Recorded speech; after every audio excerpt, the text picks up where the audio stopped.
अस्सलाम वालेकुम dear doctors. Last lecture में हमने देखा था यूएसएमएल स्टेप 1 की बुक रीडिंग। यूएसएमएल स्टेप 1 की बुक रीडिंग के लिए जो हमने सबसे पहले सिस्टम शुरू किया है वो है कार्डियोवास्कुलर सिस्टम। कार्डियोवास्कुलर सिस्टम में सबसे पहले हमने एम्ब्रियोलॉजी को डिस्कस किया था और एम्ब्रियोलॉजी में भी जो हमने हेडिंग को डिस्कस किया था वो थी heart morphogenesis, cardiac looping and atrial septation. आज की इस वीडियो में हम जितने भी उन हेडिंग के पॉसिबल एमसीक्यूज हैं उन एक एक एमसीक्यूज को हम डिस्कस करेंगे, right. So our first MCQs, the first functional organ to appear in human embryo is brain, heart, liver, kidney. The correct answer is heart, option B, right. उसके बाद cardiac looping में अगर हम देखें, कहते हैं cardiac looping establishes which of the following: septation of atria, left right polarity of the heart, development of valves, outflow tract division. So the correct answer is yes please, left right polarity of the heart, option B, clear। उसके बाद अगर हम तीसरे MCQs को देखें, a newborn has dextrocardia associated with sinusitis and bronchiectasis. The likely underlying cause is mutation in NKX2.5 gene, failure of endocardial cushion fusion, defect in Dynon arm of cilia, failure of neural crest cell migration. The correct answer is yes please, option C, defect in Dynon arm of cilia, clear। उसके बाद atrial septation में अगर हम MCQs को देखें, कहते हैं which embryonic structure give rise to the one way valve of the foramen ovale: septum secundum, septum primum, endocardial cushion, truncus arteriosus. Yes please, the right answer is septum primum, option B, clear.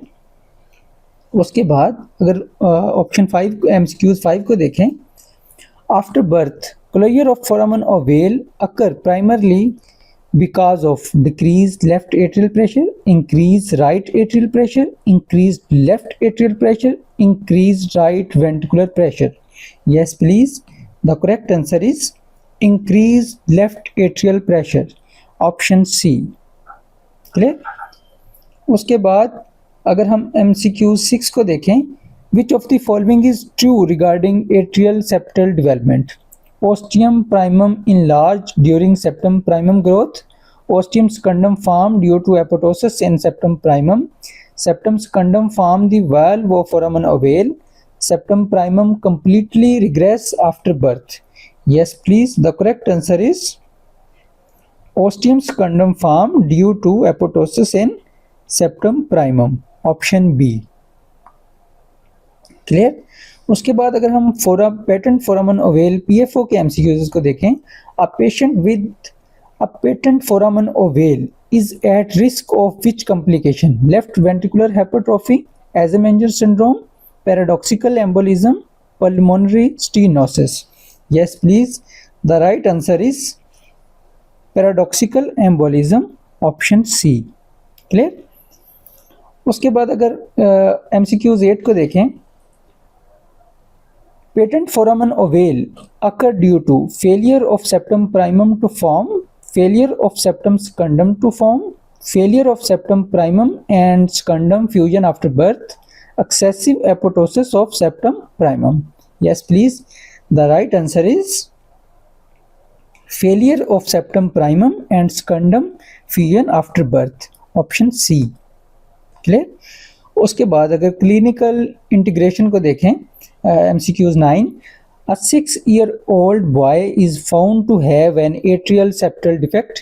The condition is most closely related to abnormal development of truncus arteriosus, endocardial cushions, septum primum and secundum, and conotruncal ridges. Yes please, the right answer is septum primum and secundum, option C। उसके बाद अगर MCQs 10 को देखें, a neonate is diagnosed with dextrocardia, which embryological event was abnormal: failure of cardiac looping, excessive apoptosis of septum primum, failure of endocardial cushion formation, abnormal migration of neural crest cell. Yes, please. The right answer is failure of cardiac looping. Right? And option A. Class dismiss.